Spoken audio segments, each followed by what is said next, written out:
Okay, we are going to get started here. Welcome everyone to the City of Covington Division of Solid Waste and Recycling America Recycles Day event. My name is Stephanie Bacher. I'm the Solid Waste and Recycling Supervisor here at the City of Covington. I will be your MC for today's event. I just have one housekeeping note for the presentation. Please keep yourselves muted during this time so that there are no distractions and that the audio is clear for everyone. We are recording this session, so it will be helpful for future viewers as well. As a division, Solid Waste and Recycling, we love promoting and educating Covington residents about recycling right. So today we have a special presentation in honor of America Recycles Day. This day is a Keep America Beautiful initiative. It is a nationally recognized day dedicated to promoting and celebrating recycling in the United States. So every year on or around November 15th, America Recycles Day event organizers educate neighbors, friends, and colleagues through thousands of events. Today, Ann Gray, education specialist with Rumpke Waste and Recycling, is here to present some information about Rumpke past and present, as well as talk about the progress we've made here in Covington with increasing landfill diversion via residential recycling. We will have time for questions at the end of the presentation. Please use the chat function to ask any of those questions at any time during the presentation, and then we will go through them at the end. So I will turn it over to you, Miss Ann. Thank you so much. It's a pleasure to be here today to help celebrate America Recycles Day. I'm the education specialist for Rumpke Waste and Recycling. I've worked for Rumpke for about 15 years. So let's get started with our PowerPoint. Please advance.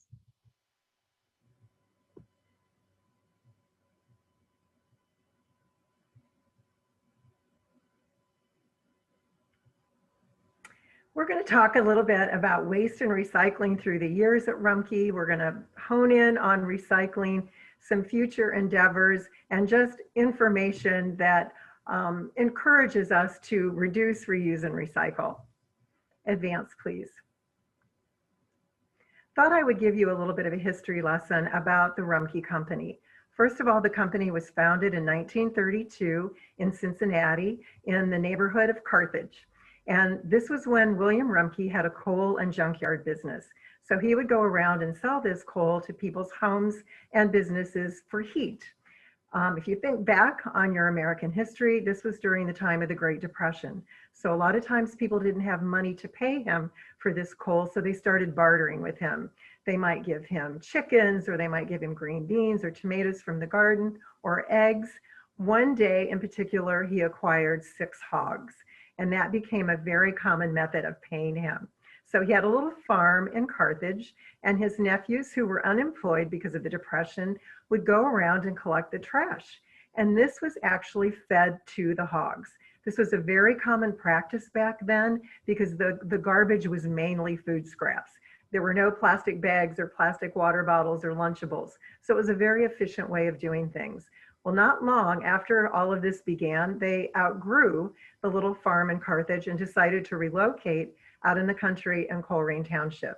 So the operations still continued. They would sell the coal, bring the trash, and feed it to the hogs. So everything was going well until the 1950s.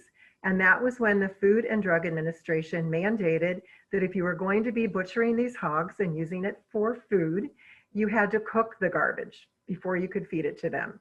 So there was really no one at Rumpke that was volunteering for this job. So they decided to sell off all the hogs, but to continue collecting the garbage. And even back then, there was a barn with a very basic conveyor system where they would pull off glass or rags or metal scrap, and this was sold. So the philosophy of there's value in things we throw away has been part of the Rumpke mindset for a very long time.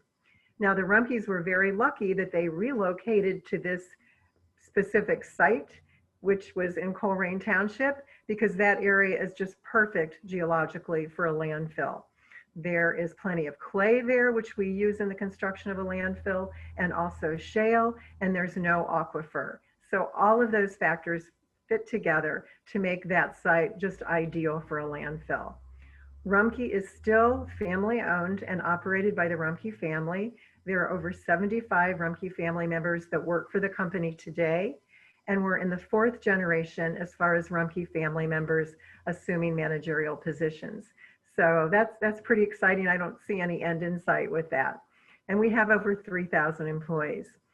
Over the years, Rumpke has won many awards. Most recently, we received the 2020 U.S. Best Managed Companies Award. We were one of, I think, 27 companies nationwide to receive this award. And this honor was given by Deloitte Private and also the Wall Street Journal. So that was exciting. That's a prestigious award. We were thrilled to receive that. Rumpke was the only waste and recycling company to receive this award. Also recently, we received gold certification from the Glass Recycling Coalition, which means that our recycling facilities in Cincinnati, Columbus, and Dayton do an excellent job of preparing the glass as far as cleanliness is concerned and just processing for the next step, for when it's sold to the end markets to be made into new products.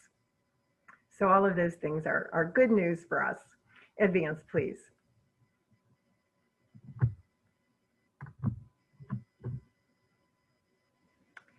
Wanted to give you a little background too on kind of our reach. Rumpke is a regional company. We're in parts of Ohio, Kentucky, Indiana, and a little bit of West Virginia. We own or operate 14 landfills. And again, our first landfill and our largest landfill is the one in Cincinnati, specifically in Colerain Township.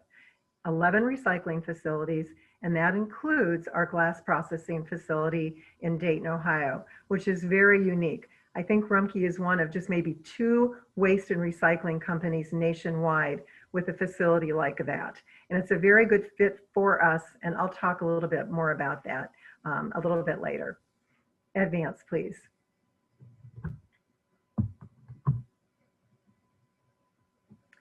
Wanted to talk about something that's very important to understand. First of all, a dump is not a landfill. Sometimes people use those words interchangeably.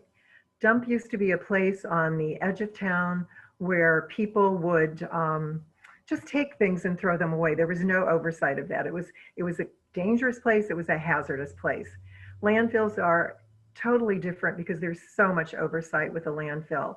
In addition to the Rumpke engineers, the Environmental Protection Agency, the Department of Natural Resources, the Hamilton County Health District, the State Fire Marshal, the U.S. Army Corps of Engineers, OSHA, all of these different agencies are paying very close attention to what happens at the landfill.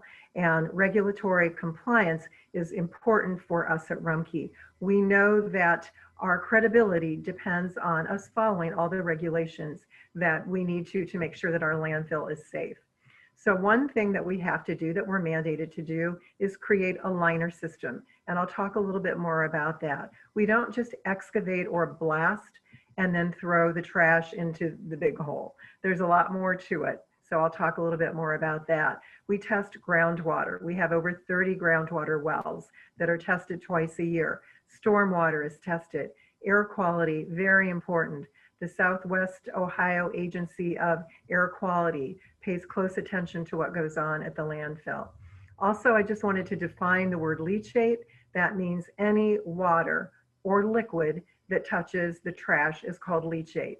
And I'll go into a little bit more detail about that. And then also trying to control the odor and dust and vectors or any pests that may be at the landfill, like birds, any other pests. We employ a naturalist, an Ohio State Department of Agriculture naturalist, that sometimes uses poppy noises and other methods to disperse the birds, because it can be very annoying to the people that are working at the landfill. And of course, the birds are attracted because it's a food source for them. And also in the winter, with the decomposition of the trash, it's warmer.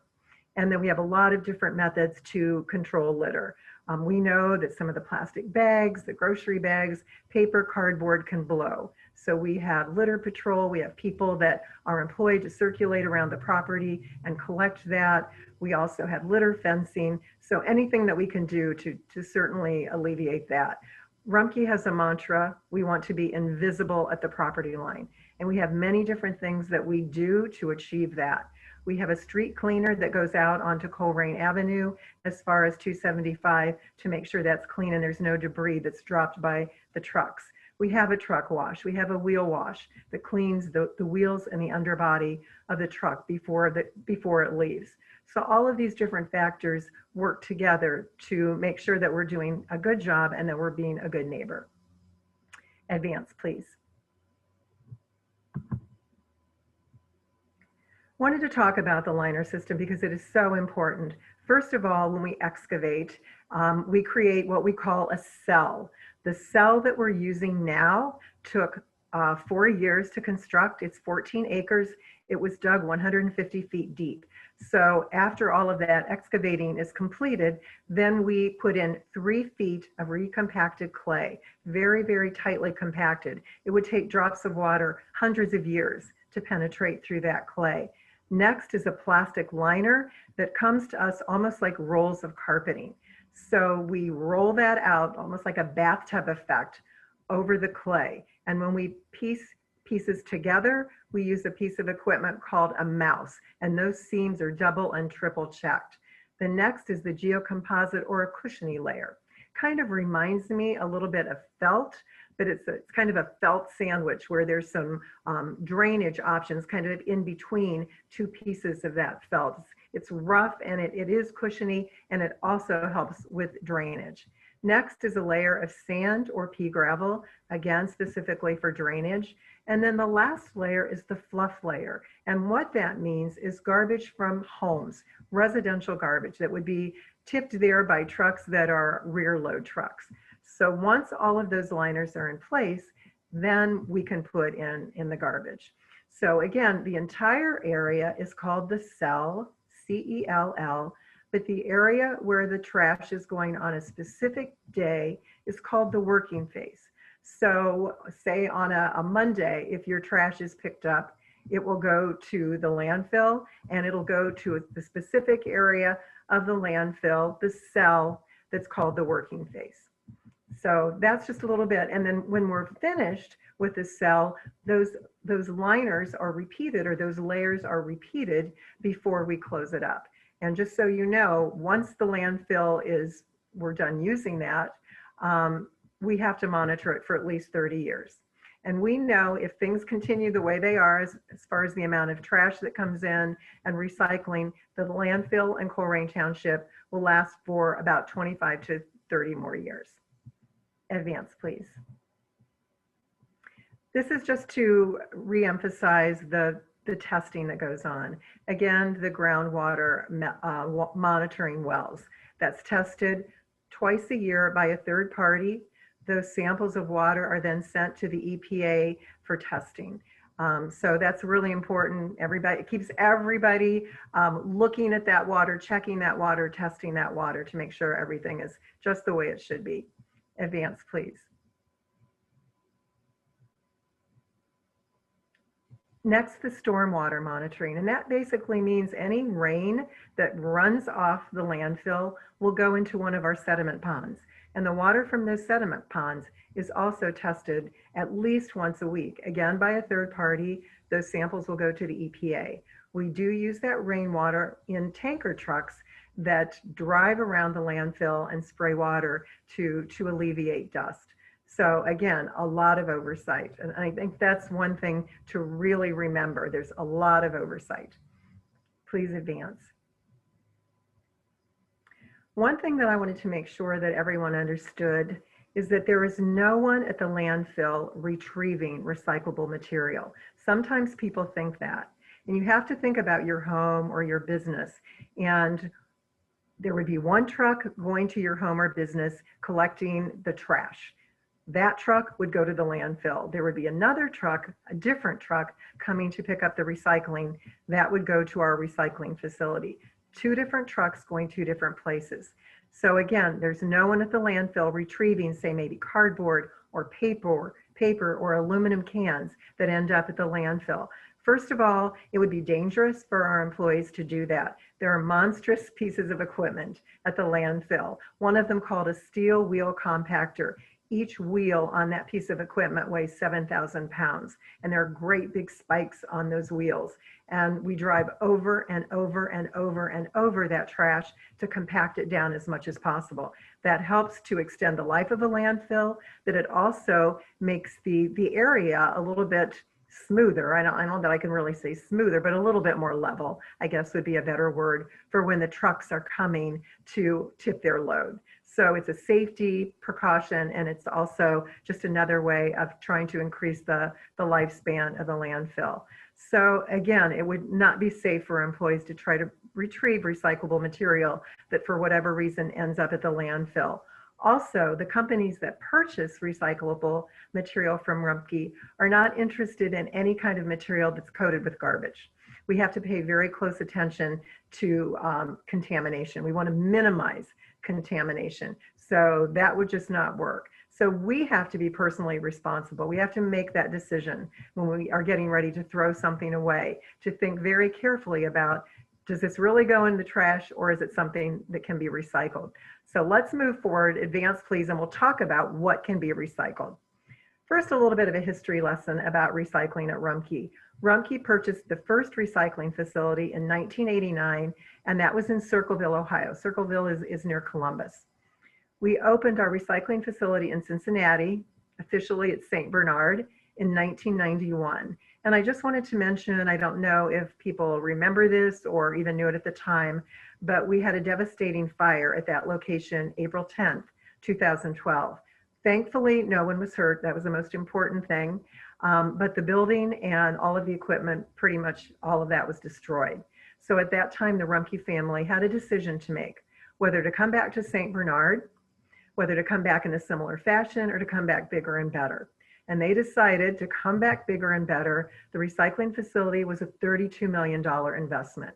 After the fire, a team from Rumpke went to different cities in the United States and also Canada to try to ascertain how we wanted to design this plant and what equipment we wanted to utilize.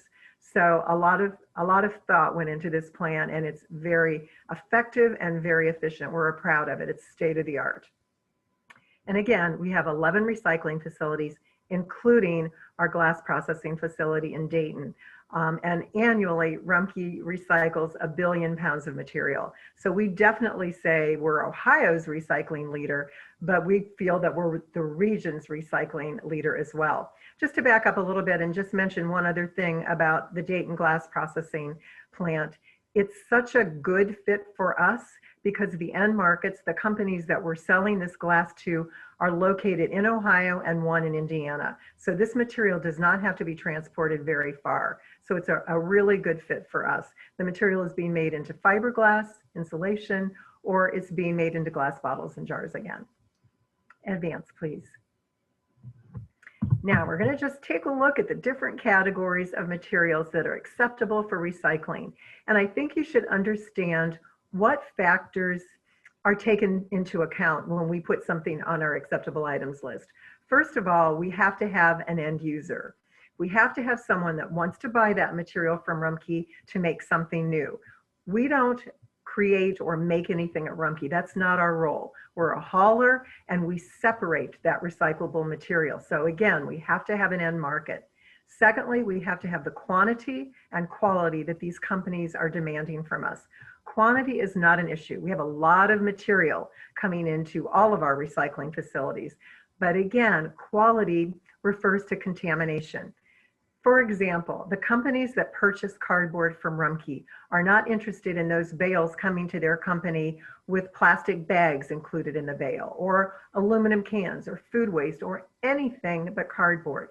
They're purchasing cardboard by the ton, and that's what they want. So again, it's very important that we think about and control the contamination.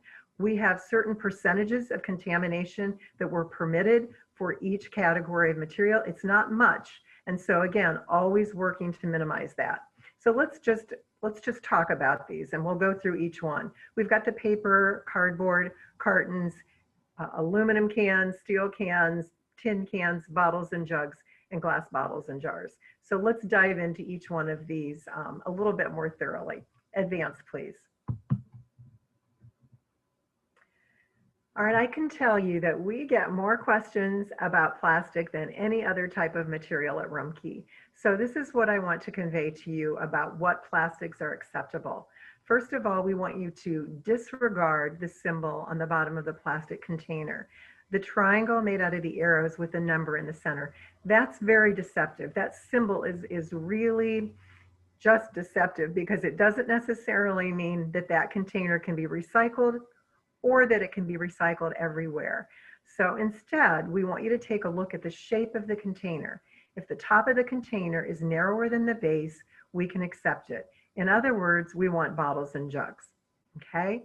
So if you take a look at this graphic, you can see that everything pictured there, it's either the water bottle, the milk jug, the shampoo bottle, the laundry detergent container, bottles and jugs. It has a lot to do with physics and chemistry and the way these containers melt. Once they're sold, the companies, the end market, will shred up that plastic almost like confetti, melt it down, and make new products. They want that plastic to melt at a similar temperature. If other things are thrown in with it, it's going to disrupt their process, and it'll be frustrating for them. So just things could change in the future. We're always looking for new markets.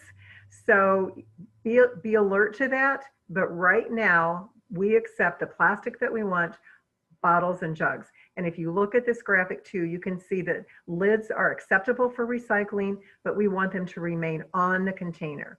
Please not loosen your bin.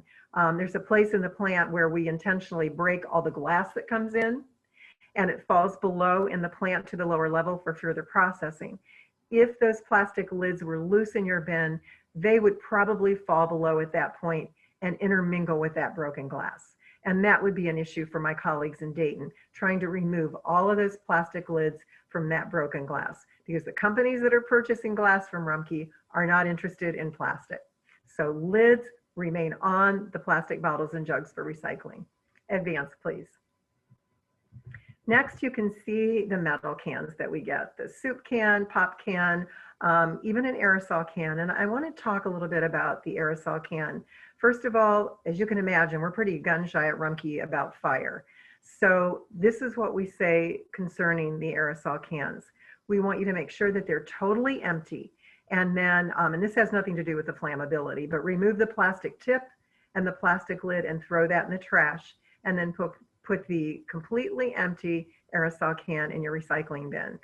If that aerosol can contains something that was hazardous, or you're not sure whether that would be considered hazardous, just make sure it's totally empty and put it in the trash. I would say, for example, something that would be considered hazardous would be like bug spray, something like that. But hairspray or PAM or room freshener or deodorant, any of those types of things that are in aerosol cans, those would be fine. Advance, please. Next, we have the glass, and you can see the clear, the green. We don't have amber glass pictured, but we accept that. All of those different glass products we want.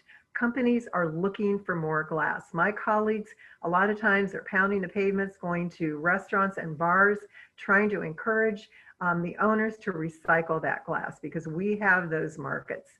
Some glass things that we don't want that I just wanted to point out to you. First of all, we wouldn't want a window because that could possibly have lead. We wouldn't want a drinking glass from your home for water, juice, milk, whatever. That could have crystal. And we also wouldn't want a mirror because that could have mercury. Products that we want are just very simple glass products. And again, we have great markets for those. This graphic really should be updated, and I apologize for that. But the metal lids, especially on like the pickle jar and the jelly jar, you can leave those metal lids on the container for recycling. Now on the wine bottle and the water bottle, those metal lids are so small that I can't guarantee that we'll be able to recover those. So, I mean, you can put them on if you want and we'll try, but just to let you know, that may not be easy for us to do. But the larger lids, like from a spaghetti sauce jar, just put that on the container, put it in your recycling bin, and we'll be able to recover that. Also, just to make sure I don't forget to say this, make sure everything that you put in your recycling container is totally empty. And if you could give it a quick rinse, that would be appreciated. Advance, please. Cartons, just Take a look at the different cartons, the orange juice, the broth, milk cartons, even juice boxes. We do ask, as far as cartons are concerned, that you remove the plastic caps rather, and also the plastic straw, and just throw that in the recycling, or throw that rather in the trash. So let me say that again, because I kind of got mixed up here. Take the plastic caps and the plastic straws and throw them in the trash. And then put your cartons in your recycling container. We're excited about these cartons. This is the most recent addition to our acceptable items list. We have a piece of technology at the plant that helps us separate these cartons, and that was added when we built the plant after the fire. So again, we want those cartons, and I know things are different now as far as children going to school, but especially previously when kids would go into the cafeteria at school, all of those milk cartons had to be thrown away and then to the landfill. So now if the school is recycling, those cartons can go in the recycling container, they can come to Rumpke, they'll be sold and made into something new. Advance, please. Paper and cardboard. Let's take a look at all of this. You can see paper bags, newspapers, junk mail, the cereal box, frozen food, the little box for that, a pizza box. I can't tell you how many questions we get about pizza boxes. And this is what our message is as far as pizza boxes are concerned. Please just assess that pizza box. If it's really greasy or if there's a lot of cheese and sauce on it, just throw it away. That's more trouble than it's worth to us. But if it's not too bad, if there's just a little bit of grease or a little bit of cheese and sauce, we can take it. Or say, for example, the bottom of the box is really messy. Just rip off the lid and put that in your recycling container. Lots of pizza places are putting a liner or a grease catcher in the bottom of the box. And that really helps to control the grease that seeps through into the box. So many times those pizza boxes are perfectly acceptable for recycling. So one thing that I wanted to mention to you, even before COVID-19, we were seeing a lot of cardboard coming to us residentially. People were ordering things online. And of course, that's only increased. We don't think that we're seeing as much of that residential cardboard as we should. So not everybody is putting that in the recycling containers, but the way it's coming to us has certainly changed. So we want to encourage everyone to recycle that cardboard, because believe me, the companies that are purchasing that from Rumpke are demanding more and more and more cardboard. There's a demand for that. This little pie chart is just to let you know that there's a lot of paper and cardboard actually in the landfill. So it's a pretty easy thing to recycle. It's unfortunate that it's that high of a percentage. So we have some work to do on just encouraging people to recycle paper and cardboard and all of the things that are acceptable. One thing too that I wanted to mention, I think it's kind of interesting. We see different cultural trends in this business. And so the whole thing with the cardboard boxes, more of it coming in residentially, kind of fits in under that topic. But not as much newspaper as we used to see. So we know that people are getting their news in a lot of different ways. So those cultural changes we see in this industry. Advance, please. This is just another little history lesson. It shows you years ago how our trucks looked and what we did as far as recycling is concerned. The customers or the drivers would separate the material in different openings in the truck. And that was called source separation. Well, we listened to our customers, and they would tell us that recycling was too difficult. It took too much time. And so we decided to implement a process called single stream recycling. And what that basically means is that anything that we accept for recycling, you can put all together in your recycling container. And then the separation occurs at our recycling facility. And we did find that volumes increased and also participation increased after single stream recycling was implemented. Advance, please.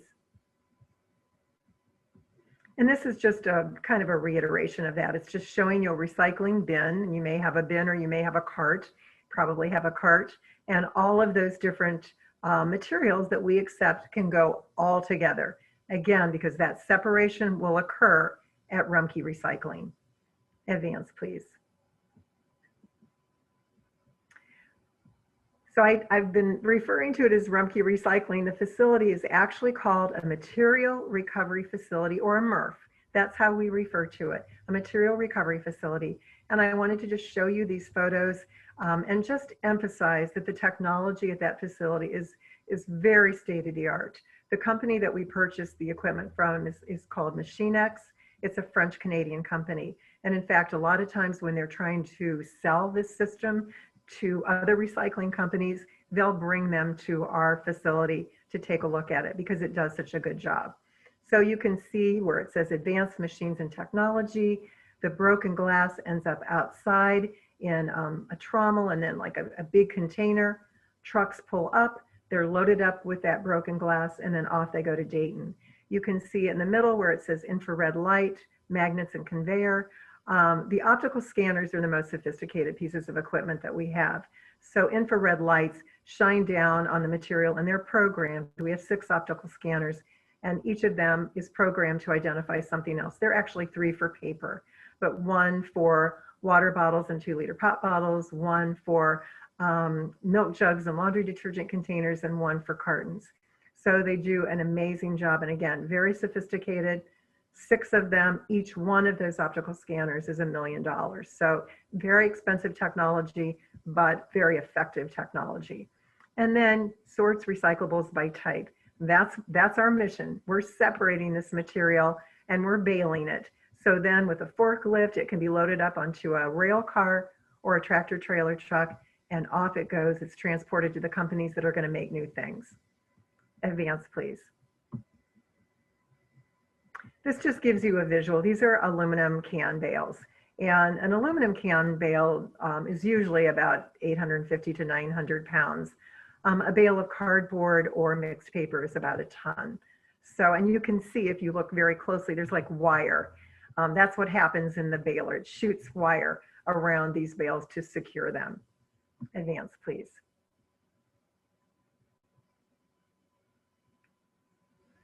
Then the new products. I think it's important to know what is this material being made into.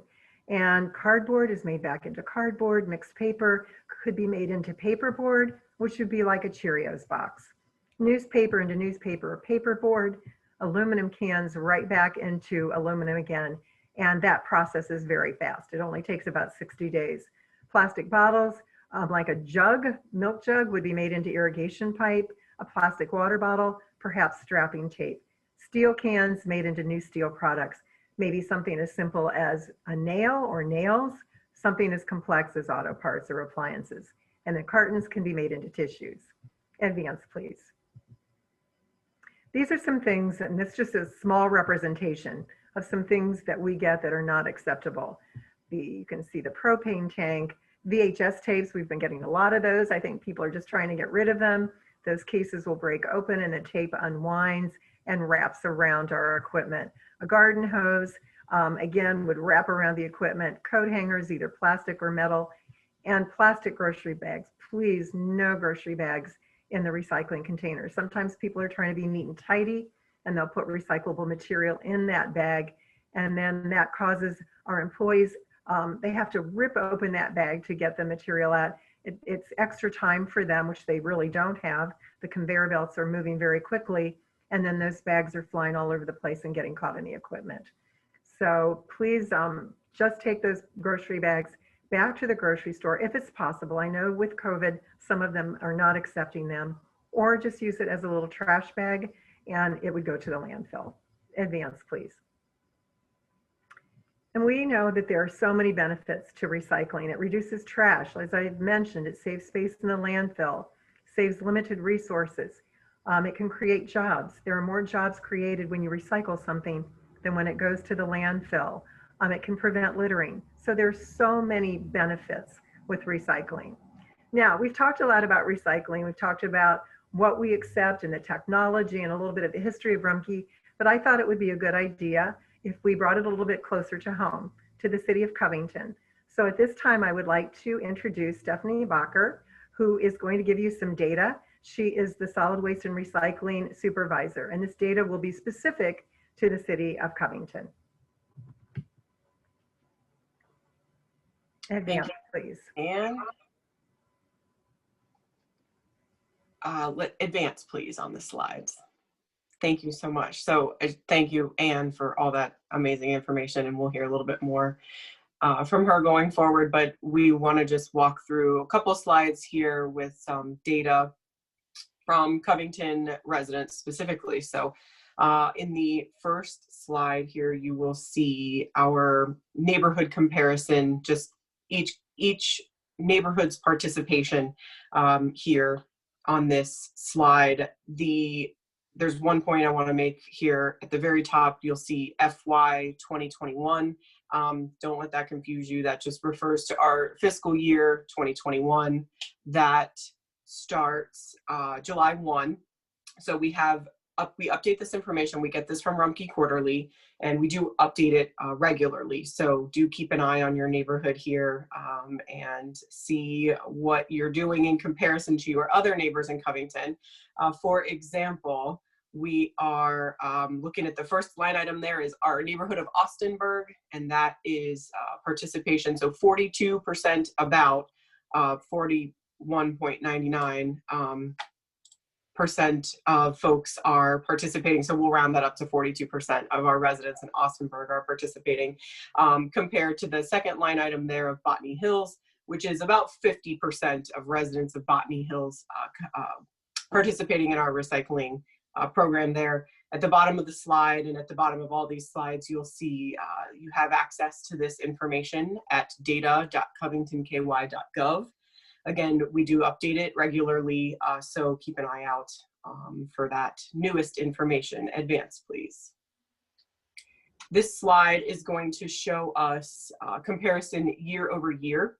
So again, the July at the top just refers to our fiscal year, so don't let that confuse you. But the percentage of recyclers in Covington has increased year over year from fiscal year 2017 to this current year, all the way over to the right. We are at about 59% of residents participating in recycling in Covington. Again, our website to access that, it's not real-time information, but updated every quarterly at the bottom of that slide there. We do see about 330 new recycling accounts each year. 59, 60% is great participation, but we would absolutely love to see 100% fiscal year 2022, etc. Advance, please. This is just another kind of way of stating where our participation lies here. We have 13,972 total accounts, residential accounts in Covington. So basically 13,972 people getting their trash and recycling trash picked up. So of those folks, 8,241 are recycling. So again, that puts us at just about 59 or 60% of Covington residents participating in our recycling program. Again, would love to see that move to 100% with our partnership with Rumpke and our friend Ann there, helping us understand it a little bit better.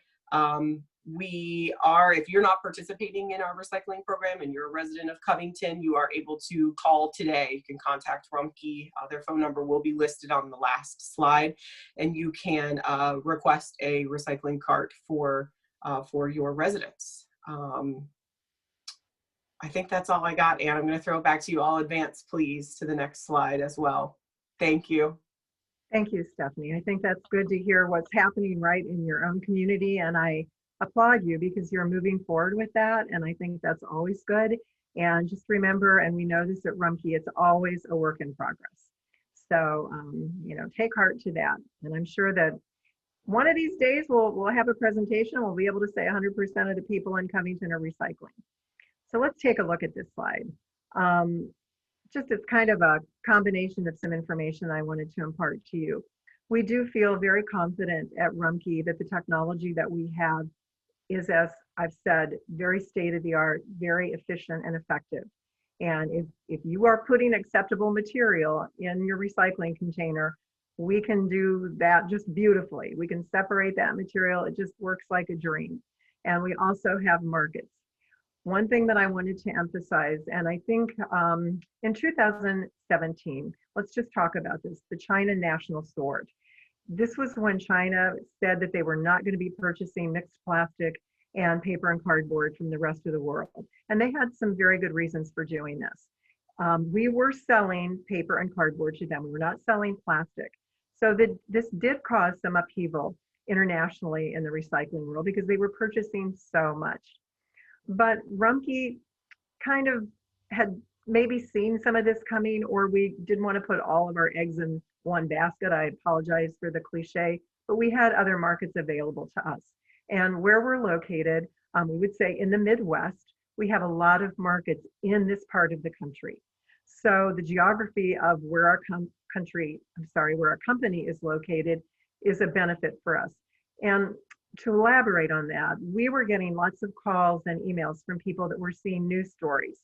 And these news stories focused a lot on the different coasts, maybe the West Coast or the East Coast, where communities such as Seattle or San Francisco or Portland, Oregon, communities that have recycled just marvelously for many, many years, the meccas of recycling, some of these communities were having to landfill recyclable material because they were so dependent on those Chinese markets. So that was very unfortunate. But I think our customers were concerned that maybe we were having to landfill recyclable material, and that's not the case. We have markets for that material, all of it. If it's acceptable material, when it comes to Rumpke, we'll be able to separate it, bale it, except for the glass, of course, and it will be sold to a company that will make new things. So I just wanted to make sure that everyone understood that. I still get emails and calls. In fact, I did get a couple last week about people that were concerned that maybe all of that material that they're putting in the recycling bin that's acceptable does not find a new home and it is not made into something new. And I assure them that yes, it is. So just so you understand that. Also, we're always trying to educate customers and the communities about the importance of recycling and proper waste disposal. It's just something that we need to think about. And sometimes we don't think about it. It's almost like that material, you put it out in front of your house, or it goes into a dumpster and magically it disappears. But really there's a lot of effort and people involved in making that happen. And in addition to more education, part of that education is just encouraging people to think about the things they're putting in their trash and in recycling so that we can ensure that our employees are safe with what's going in there. Because you can imagine we see a variety of things and sometimes those things can be dangerous. So thinking about what you're doing, realizing that people are dealing with this material is important. Also, alternative fuels. I wanted to mention at the Rumpke landfill, at a number of our landfills, and more will be following suit. The methane gas that's created when the garbage decomposes at the landfill in Colerain Township, we have 3 gas plants there. And a company by the name of Montauk is then converting that methane gas into compressed natural gas. So approximately 30 homes and businesses in Colerain Township potentially are using that compressed natural gas for power. Also, company-wide, hundreds of our trucks are being fueled by compressed natural gas. Not all of it, of course, coming from the Rumpke Sanitary Landfill, but the trucks in Cincinnati, in that area, are definitely being fueled by the compressed natural gas. And that is such a plus because it's an 18% reduction in emissions. So we are very proud of that. At a couple of our landfills, instead of the methane gas being converted into compressed natural gas, it's being converted into electrical energy. So that's a great thing. Again, energy from our waste. We're always trying to be, as a company, more sustainable and thinking about how we can do things and how we can do them better. And along those lines, we have partnered with the University of Cincinnati, the University of Dayton, Ohio State University, looking to the future, different ways of improving the way we do things at Rumpke, whether it be at the landfill or whether it be at Rumpke Recycling. And we welcome that research. It's really a give and take when we're working with students and professors at these different universities. So it's definitely a positive thing. One thing that I should mention when we go back to more education, because of COVID-19, we are not conducting tours of our facilities, and we usually do. We do tours of our material recovery facility in Cincinnati and also the landfill in Cincinnati. I don't know when those will resume. We have to make sure that everything is safe for employees and the people attending these tours. But hopefully in the future, I cannot emphasize what they're both really great tours. And it kind of puts everything together. It puts all of the pieces together when you actually see those facilities. We do have videos on our website and our Facebook page that are also very helpful. Advance, please. And speaking of that, you can see that we're on Facebook. Lots of good information through the videos that we have on Facebook. Also Twitter, YouTube. I would encourage you to take a look at that. Our website, rumpke.com. And then if you need to contact Rumpke, if you want to sign up for recycling, we have placed the number on this slide for you to do that. And I hope you will. I hope you will certainly, if you're not recycling, you'll consider it and sign up for that. So thank you so much. I guess now maybe we're going to advance into some questions.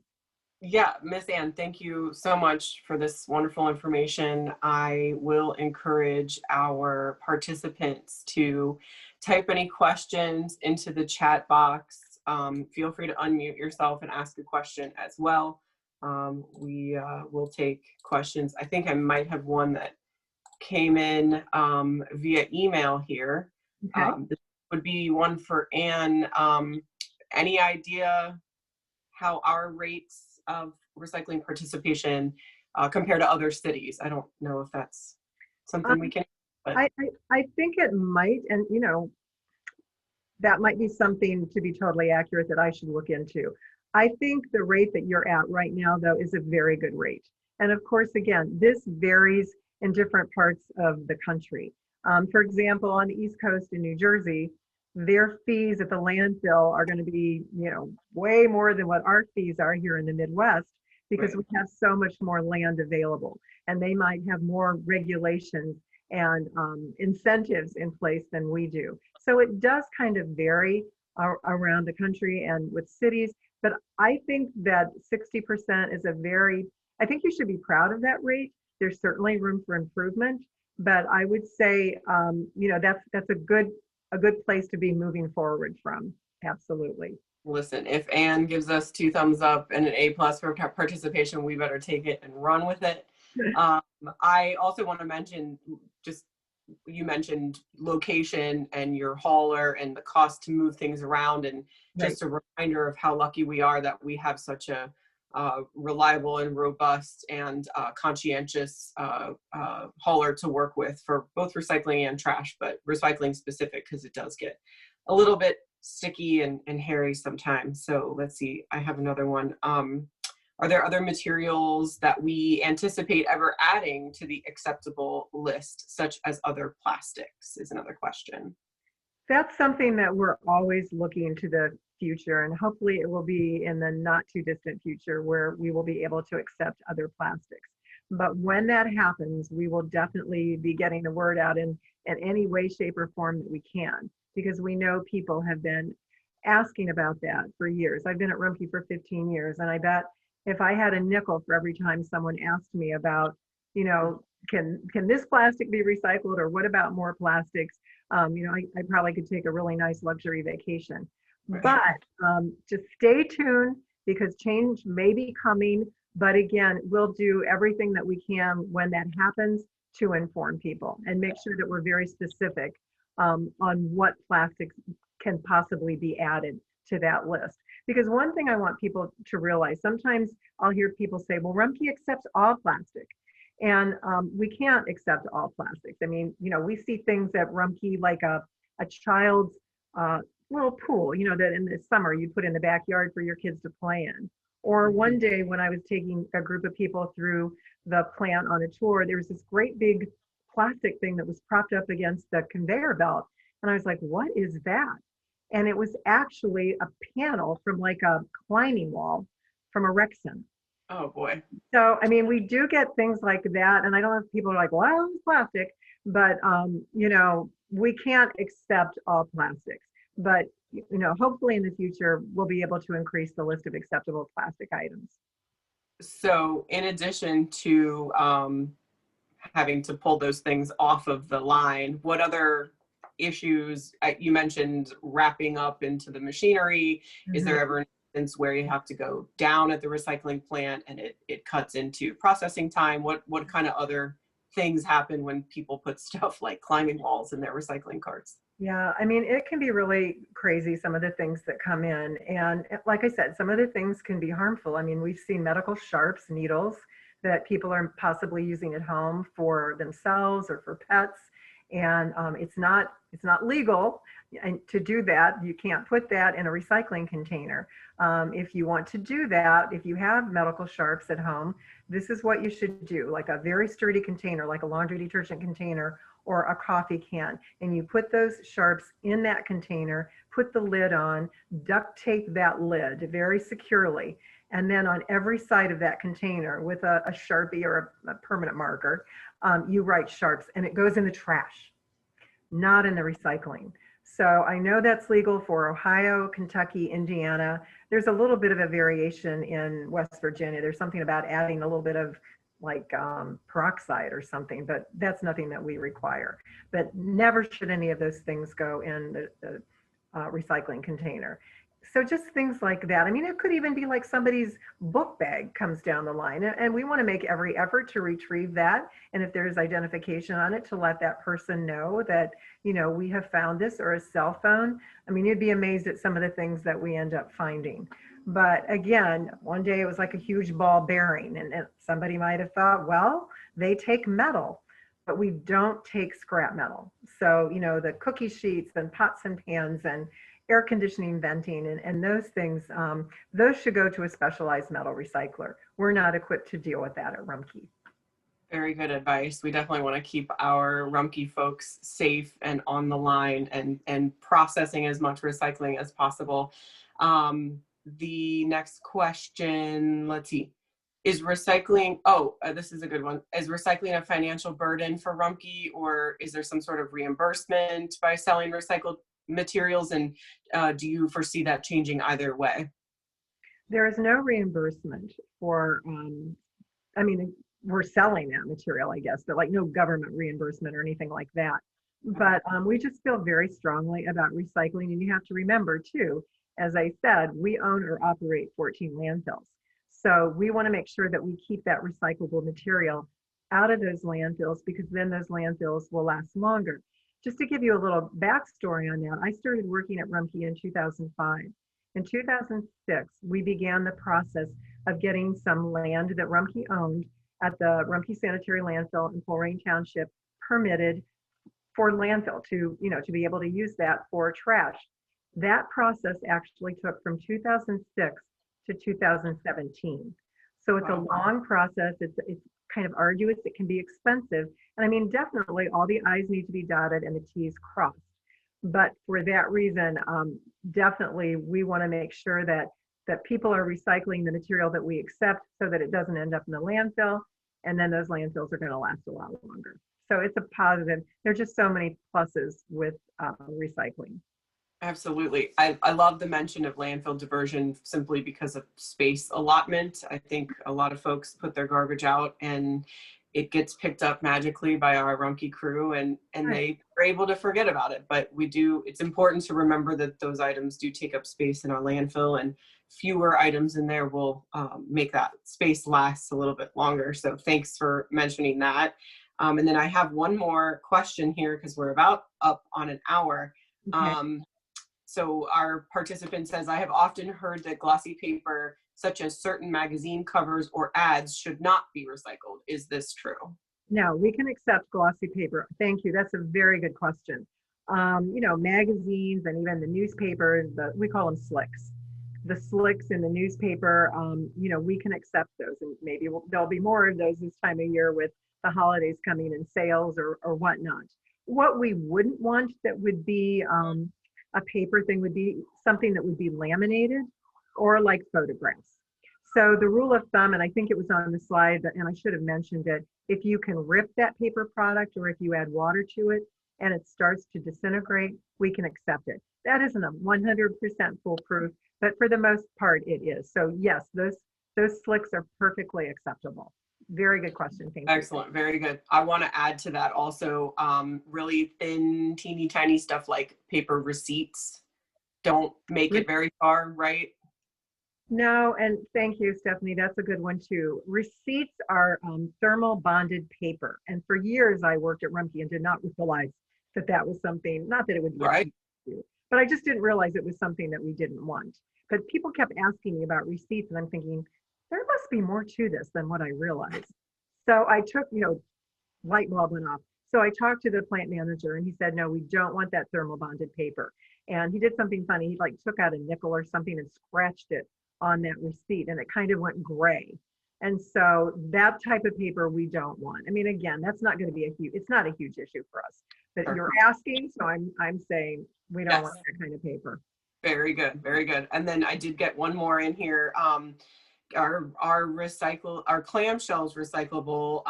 The type of plastic food packaging that berries come in. Do those go in your cart? No, they do not. We don't. Tell us why. It's because of the shape, right? Yeah, remember, we are right now, we're looking for plastic bottles and jugs, and that clamshell was made totally differently than the bottles and jugs. And so again, it would melt at a different temperature. And I know we do get a lot of questions about clamshells because, you know, yay, people are eating healthy, they're buying fruit. But when it comes to those clamshells, that's a problem. And sometimes we encourage people, depending on the time of year, although some of these farm markets go all year round, they just maybe move inside. Sometimes you're able to get fruit in a venue like that that's packaged maybe in a different way. But unfortunately, we don't accept clamshells. Very good. And I appreciate, oh, we've got the holidays coming up. And we have a question about shredded paper. Oh, okay. So I do this at my house. I have a shredder. Mhm. It's directly to my right.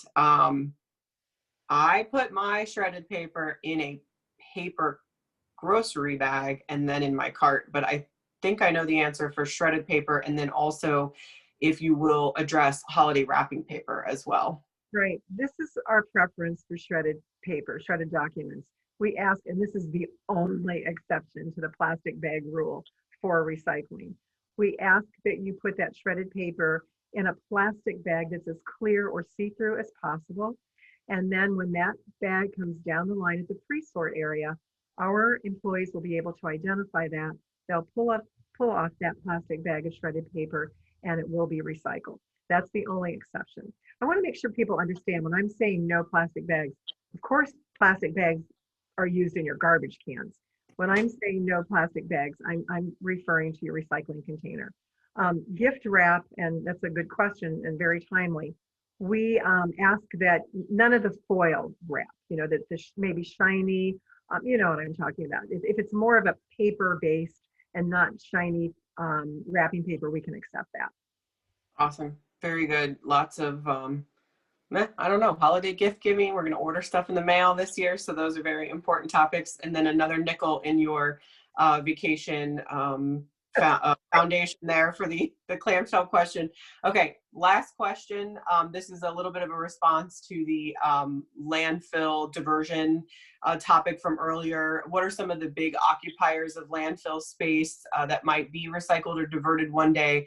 And what does Rumpke specifically look to divert most from the landfill? Oh, wow. Um, We have very advanced listeners here today, so thank you for that question. True.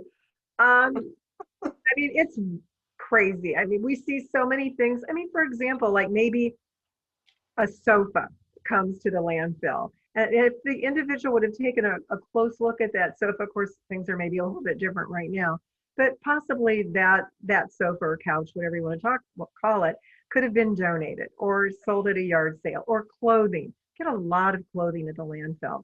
And that can always go to Goodwill, even if it's something that you don't think anybody would ever wear again because it's soiled or ripped. They'll make insulation out of it, or somebody will that they are dealing with, or it will be made into rags. So there are just a lot of things that that people don't think about, that there might be another alternative. And that's something many times that I talk to students about. Let's think about these different things that you may be throwing away. And of course, it could be their family when I'm talking about some of these big items. Even a pair of gym shoes that are in pretty good shape, there might be somebody that could really use that. So again, it's just thinking about the things that we're throwing away and trying to figure out if there's a way that it it could go somewhere else instead of the landfill. You know, food waste composting. We also, you know, different communities that have yard waste collections. There's a place at the landfill for yard waste. It is composted, it's broken down, made into mulch. So, you know, we again try to be very sustainable with things that are coming into the landfill. I mean, if that yard waste is in your garbage can, it's not going to go to the yard waste compost area. It's just going to go into the landfill. It has to come to us from like a separate pickup. I don't know if that helps or not, Stephanie. That was a very involved question. I think so. I think that's a wonderful way to remind folks that the reduce, reuse, recycle, that the recycle part is the last option. Exactly. To reduce what you consume and reuse what you've got. I think there have been some edits to that on donate or divert, or a word that starts with R for that. Rumpke. Okay, yeah, very good, very good. Reduce, recycle, Rumpke. All right, but one thing that I wanted to say, that, and I'm glad that you mentioned that, Stephanie, because a lot of times when I talk to students and I say, which of those three, reduce, reuse, recycle, is the most important? And because I'm from Rumpke, you know, 9 times out of 10, they're going to say recycle. But you're right, it's really reduce. And it's not always easy to do. We have to sometimes think about things in a different way. But really, that's first and foremost, that's what we should be trying to do, is reduce. Heck yeah, we're not taking any nickels out of the vacation fund just yet. So we'll work on Rumpke and reduce, reuse, recycle. So I think we're good. We're over on time a little bit, so we're gonna call it a day. And I just want to tell everybody thank you so much for being here. Thank you. Anne is an incredible resource for us regionally, and we're just very grateful to have had her time today, and we put a request on her calendar a year ago for this event. So unfortunately we were not able to be in person, but we pulled it off. I think we'll see what the recording looks like. Very much thanks, Anne, again, education specialist with Rumpke Waste and Recycling. I want to throw a thank you to my colleagues, Sheila Fields, Solid Waste and Recycling Coordinator, and Kristen Badinghouse, our intern for Solid Waste and Recycling. They're running the camera, the Zoom, the slideshow today. We had a little bit of a tiny little setback this morning, so we pulled it off, I think. So thank you everyone for watching and learning and asking questions, and let's go out there and recycle right. Have a good afternoon, everybody. Thank you. Thanks for having me. Thanks, Anne. Bye, guys. Bye-bye, everyone.